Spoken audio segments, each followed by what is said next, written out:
5 உணர்வுகளும் புத்திசாலி மன்னரும். ஒரு காலத்தில் சென்சோரா அப்படின்ற ஒரு மாய அரசாங்கத்தில் 5 சிறிய நண்பர்கள் ஒரு அழகான மர வீட்டில் வசித்து வந்தாங்க. அவங்களோட பேர் ருசி, பிரகாசி, தொடி, ஒளி மற்றும் மனமி. ஒவ்வொருத்தவங்களுக்கும் ஒவ்வொரு அற்புதமான தனித்திறமைகள் இருந்தது. ருசி உணவுகளை சுவையாக மாற்றினாரு. பிரகாசி எல்லாவற்றையும் பார்க்க உதவுனாரு. தொடி அன்பும் மழைத்துளைகளையும் உணர செஞ்சார். ஒளி இசையையும் சிரிப்புகளையும் கொண்டு வந்தார். மனமி மலர்களுடைய வாசனைகளை பரப்பினார். ஒரு நாள் காலையில் அவங்களுக்குள்ளார பெரிய வாதம் ஏற்பட்டது. நான் தான் மக்களை மகிழ்விக்கிறேன் அப்படின்னு சொல்லிட்டு ருசி சொன்னார்.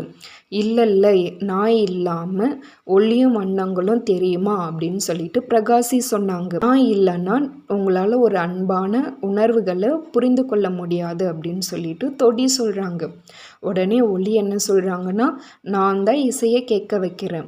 இல்லை நான் இல்லைன்னா இந்த உலகத்தை அனுபவிக்க முடியுமா அப்படின்னு சொல்லிட்டு மனமி சொல்கிறாங்க. இவங்க 5 பேரும் இந்த மாதிரி ரொம்ப சத்தமாக சண்டை போட்டுக்கிறாங்க. அது சென்சோரா அரசுடையும் புத்திசாலி மன்னருடைய காதுக்கு வந்தது. உடனே மன்னர் என்ன செய்கிறாருன்னா, எல்லாரையும் சிரித்தபடி அரண்மனைக்கு அழைக்கிறாரு. அவங்க எல்லாருக்கும் ஒரு சவால் கொடுக்குறாரு. ஒவ்வொருத்தவங்களும் ஒவ்வொரு நாள் தனித்தனியாக இந்த உலக ஆளணும் அப்படின்னு சொல்கிறாரு. அந்த மாதிரி ஒவ்வொருத்தவங்களும் தனித்தனியாக மக்கள்கிட்ட வந்து நிற்கும் போதும் மற்ற உணர்வுகளை புரிஞ்சிக்க முடியல. ஒரு நாள் ருசி மட்டும் என்ன செய்கிறாருன்னா, தனியாக இருக்கார். ஆனால் மக்களால் பார்க்கவோ வாசனையோ இல்லை ஒளியோ தொடுதலோ இல்லாமல் அவங்களால எந்த உணவுகளையும் சரியாக ரசிக்க முடியல. இதே மாதிரி 5 நாளை கடந்துடுச்சு. 5ஆவது நாள் எல்லாருக்குமே ஒரு உண்மை புரிஞ்சுது. ஒவ்வொருத்தவங்களும் ஒரு விதத்தில் தனித்துவமானவங்க. 5 பேரும் ஒன்றா இருந்தால் மட்டும்தான் மக்களை மகிழ்விக்க முடியும் அப்படின்னு சொல்லிட்டு.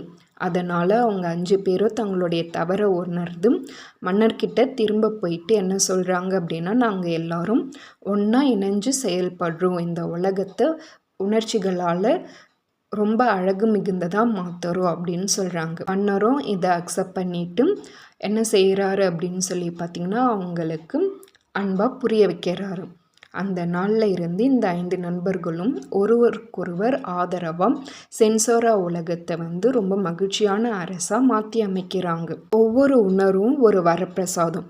ஆனால் அன்பும் ஒற்றுமையும் சேரும்போது தான் அது தனித்துவமாக இருக்குது. இது சம்பந்தப்பட்ட ஒரு திருக்குறள், சுவை ஒளி ஊறு ஓசை நாற்றமென 5 வகை தெரிவான் கட்டே உலகு.